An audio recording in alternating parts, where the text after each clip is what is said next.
Bismillahirrahmanirrahim. Assalamualaikum warahmatullahi wabarakatuh. Apa kabar hari ini? Alhamdulillah. Semoga Allah senantiasa memberikan kita kesehatan serta perlindungannya untuk kita semua. Dan baiklah, pada pertemuan kita kali ini kita akan membahas mengenai sistem gerak pada hewan dan tumbuhan. Langsung saja kita lanjut pada slide berikutnya. Sistem gerak pada hewan. Ini yang akan pertama kita bahas mengenai sistem gerak pada hewan. Sistem gerak pada hewan itu meliputi 3, yaitu yang pertama gerak hewan di air, yang kedua gerak hewan di udara, dan yang ketiga gerak hewan di darat. Gerak hewan di air. Air memiliki kerapatan yang lebih besar dibanding udara, sehingga tubuh hewan yang hidup di air memiliki massa jenis yang lebih kecil daripada lingkungannya.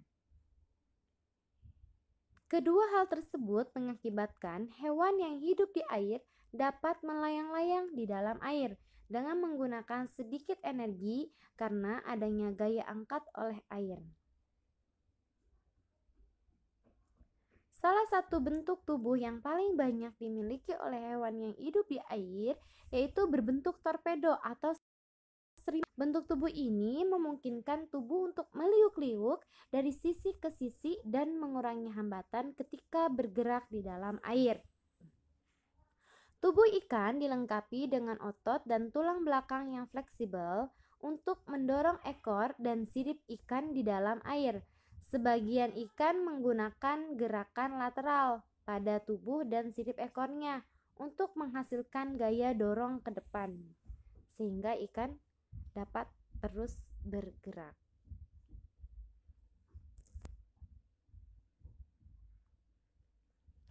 Gerak hewan di udara. Sayap burung tersusun atas kerangka yang kuat dan ringan serta otot yang kuat. Sayap burung memiliki bentuk melengkung sehingga udara yang mengalir pada bagian atas sayap lebih cepat daripada bagian sayap bawahnya. Hal ini menghasilkan gaya angkat dan gaya dorong yang efektif untuk pergerakan burung. Struktur sayap yang demikian disebut dengan airfoil.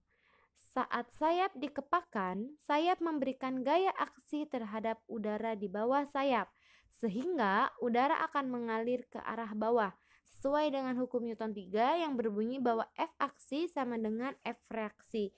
Jadi berapa banyak gerakan atau energi yang dihasilkan oleh burung tersebut, itulah yang akan didapatkan oleh burung tersebut sehingga akhirnya dia bisa terbang menggunakan sayapnya. Hewan di darat. Kecenderungan hewan yang hidup di darat adalah memiliki otot dan tulang yang kuat. Otot dan tulang tersebut diperlukan untuk mengatasi inersia.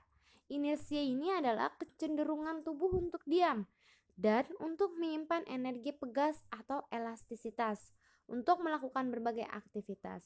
Gajah dan kerbau memiliki massa tubuh yang besar. Akibatnya, untuk bergerak, gajah dan kerbau harus melawan inersia yang nilainya juga besar.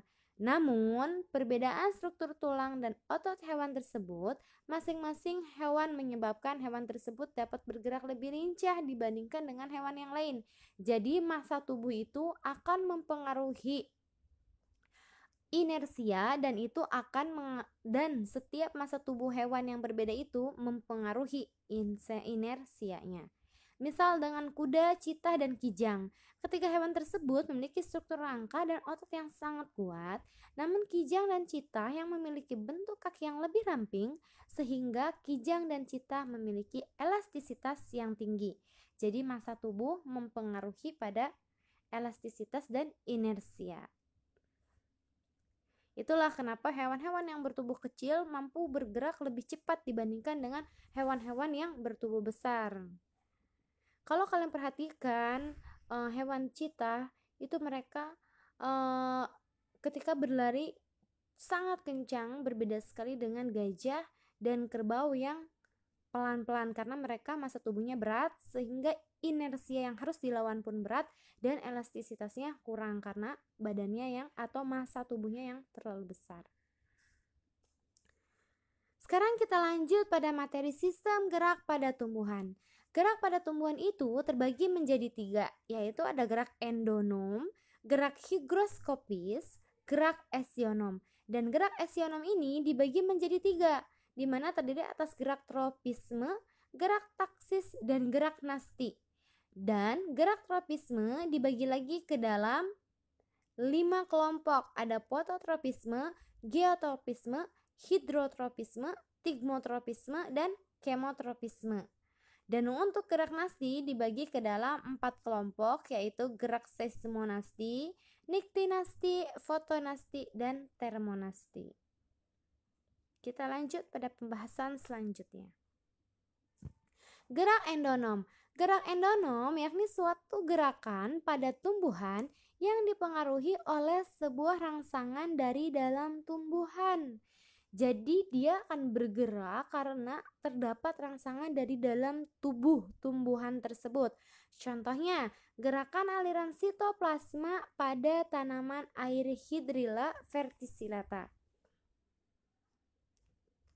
Kemudian ada gerak higroskopis. Gerak higroskopis yakni suatu gerakan yang tumbuhan yang disebabkan karena adanya perubahan kadar air. Jadi tumbuhan tersebut bergerak karena ada perubahan kadar air. Contohnya pada gerak pecahnya kulit buah polong-polongan yang sudah kering karena dia kekurangan air. Gerak esionom. Gerak esionom yakni suatu gerakan pada tumbuhan yang dipengaruhi oleh sebuah rangsangan yang berasal dari luar tumbuhan. Esionom itu tumbuhan tersebut mengalami pergerakan karena mendapatkan rangsangan dari luar tumbuhan. Faktor penyebab pada gerakan esionom tersebut seperti faktor air, cahaya, rangsangan berupa sentuhan, temperatur atau suhu, gravitasi, zat kimia, dan lain sebagainya. Gerak esionom sendiri dibedakan menjadi 3. Yang pertama yaitu gerak tropisme, di mana gerak tropisme ini meliputi beberapa kelompok, yaitu ada 4. Gerak tropisme ini adalah suatu gerakan pada tumbuhan yang arah geraknya dipengaruhi oleh arah datangnya sebuah rangsang. Gerak tropisme dibedakan ke dalam 4, yaitu fototropisme. Yang pertama, fototropisme yaitu suatu gerakan pada tumbuhan yang dipengaruhi oleh adanya rangsangan cahaya matahari.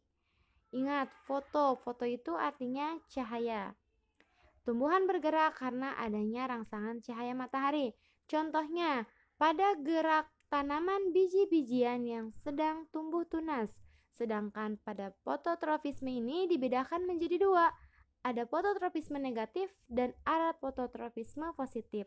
Di mana fototropisme positif ini arah geraknya mengikuti arah datangnya sinar matahari, sedangkan fototropisme negatif yaitu arah geraknya menjauhi arah datangnya sinar matahari. Yang kedua ada geotropisme, yaitu suatu gerakan pada tumbuhan yang dipengaruhi oleh gravitasi bumi.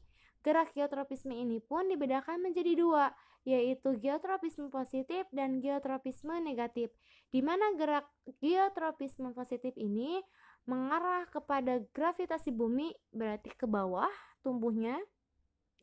Sedangkan geotropisme negatif yaitu dia melawan arah gravitasi bumi, jadi tumbuhnya akan ke atas. Yang ketiga ada hidrotropisme, yaitu suatu gerakan pada tumbuhan menuju ke arah yang basah atau berair. Contohnya pada arah pertumbuhan ujung akar di dalam tanah yang selalu menuju ke tempat yang mengandung air. Dan yang keempat ada tigmotropisme, yaitu suatu gerakan pada bagian tumbuhan akibat persinggungan. Contohnya pada sulur markisa dan batang mentimun yang membelit tanaman yang lain. Yang kelima ada gerak kemotropisme, yaitu adalah gerakan bagian tumbuhan karena rangsangan zat kimia. Jika gerakannya mendekati zat kimia tertentu disebut dengan kemotropisme positif, dan jika menjauhi maka disebut dengan kemotropisme negatif. Contoh dari gerak kemotropisme adalah gerak akar menuju zat di dalam tanah. Yang kedua ada gerak taksis. di mana pada gerakan ini suatu gerakan seluruh tubuh tumbuhan dan dipengaruhi oleh datangnya sebuah rangsangan. Gerak taksis tersendiri dibedakan atas fototaksis dan kemotaksis.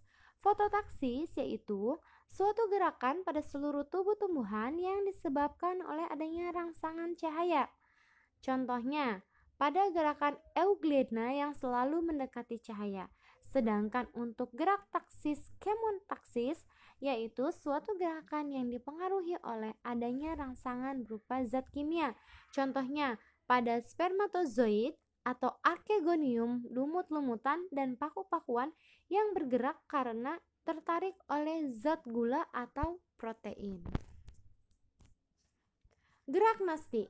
Gerak nasti merupakan suatu gerakan pada tumbuhan yang arah geraknya tidak dipengaruhi oleh arah datangnya rangsangan. Yang pertama ada gerak seismonasti, kemudian ada gerak niktinasti, fotonasti, dan termonasti. Gerak seismonasti yaitu suatu gerakan yang dipengaruhi oleh adanya rangsangan berupa sentuhan. Contoh, gerak menutupnya daun putri malu atau Mimosa pudica karena sentuhan daun putri malu akan menutup bila disentuh. Niktinasti yaitu suatu gerakan yang disebabkan adanya kondisi gelap. Contohnya pada gerak menutupnya daun majemuk, lamtoro, atau turi karena cahaya gelap. Jadi ketika tidak ada cahaya atau ketika berada dalam ruangan yang gelap, maka tumbuhan ini akan mengalami suatu pergerakan, yaitu apa? Menutupnya daun majemuknya. Contohnya pada tanaman lamtoro. Yang ketiga ada fotonasti, yaitu suatu gerakan yang dipengaruhi oleh rangsangan cahaya. Contohnya pada gerak mekarnya bunga pukul 4 atau mirabilis jalapa pada sore hari. Yang keempat ada termonasti, yaitu suatu gerakan yang dipengaruhi oleh adanya rangsangan berupa suhu. Contohnya pada mekarnya bunga tulip pada suhu tertentu. Baik, demikian untuk materi gerak pada hewan dan tumbuhan. Semoga bisa dipahami dengan mudah. Kurang lebihnya Ustazah mohon maaf. Semoga apa yang disampaikan bisa menjadi amal baik untuk Ustazah. Wassalamualaikum warahmatullahi wabarakatuh.